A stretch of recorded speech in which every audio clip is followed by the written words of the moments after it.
What are your views on green-spotted puffers being so easily and readily available? Now that's getting political.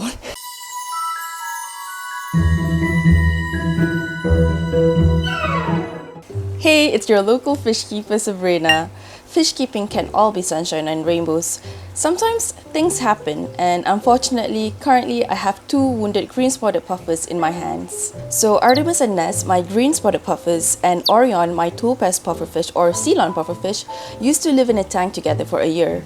Technically on paper, these two species can live together as they do require the same water parameters. There have even been records of people keeping them together successfully. Unfortunately, that is not the case for me. Here's the thing about pufferfish. They can be really unpredictable, especially if you keep them together. If you remember, some time ago, before I knew about Hiwi's salinity requirements, Hiwi and Orion used to live in a tank together. Until one day, Orion, despite being much smaller in size as compared to Hiwi, decided to chase after Hiwi, trying to bite her underbelly. So typically, this seems to be a mating behavior.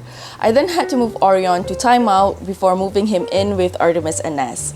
Orion never seemed to even acknowledge Artemis and Ness's presence, so I felt safe enough to put him together with Artemis and Ness at that time. So these three puffers lived together for a year until it started happening again.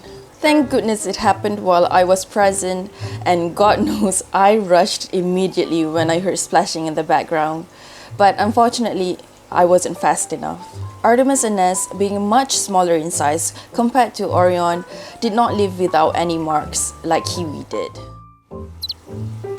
Interestingly enough, when I observed the wounded areas, Artemis's bite mark seems to be near her underbelly, and Ness, while being in a pretty bad shape altogether, has marks on the top part of his body. I won't go into mating behaviors and breeding in today's video, I'll probably save that for another day. But was this just a coincidence, or does this confirm the fact that Artemis is indeed a female and Ness is a male? I don't know. I don't think I've ever introduced Darcy, my Pausuvati or Arrowhead pufferfish here yet, so here's Darcy. Darcy was a rehomed pufferfish. Her previous owner attempted to breed her with a male arrowhead pufferfish, but unfortunately it did not work out. So they decided to rehome them, and I got Darcy. I'm pretty sure they did not realize it when they rehomed Darcy to me, but Darcy actually had a bite mark, which I assumed to be the male puffer's doing. Part of her skin came off, so during that time I had to monitor and help heal her wound, and it worked! Her skin grew back. My hope is that with the same treatment regimen, I can help heal Artemis and especially Ness's wounds. As I've mentioned in my previous videos, I don't like to use medicine and especially antibiotics unnecessarily. My primary concern is to prevent them from getting any sort of infections from their wounds. Clean dechlorinated water does wonders, especially for small inflammations and wounds. Next, I start giving Artemis and Ness a bath. Now, before I give any medical advice, please note that I am not a professional in any way. I am simply just someone who has fallen deep into the pufferfish abyss. Methylene blue baths help with external wounds, and while it has many uses, I'm using it in this case as an antiseptic treatment. Methylene blue does kill your good beneficial bacteria, so if you want to dose it, don't dose it directly into your main tank. Please prepare a separate container. If you're interested in learning more about how to perform methylene blue baths, I highly recommend checking out Pufferfish Enthusiasts Worldwide. On their Facebook page, they have a guide section about methylene blue baths and so much more.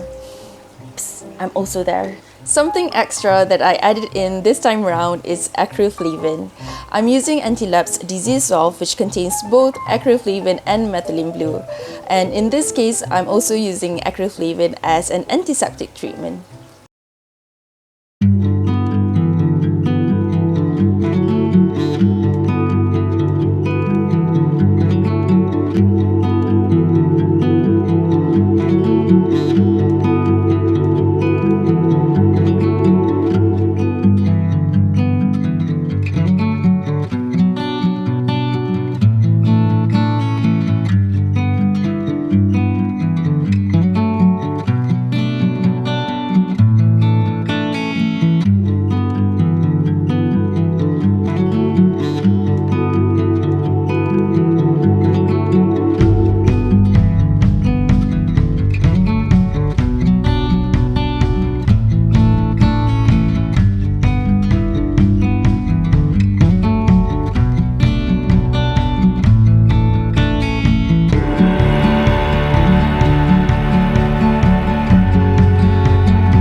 Since then, I have noticed an improvement in both Artemis and Ness.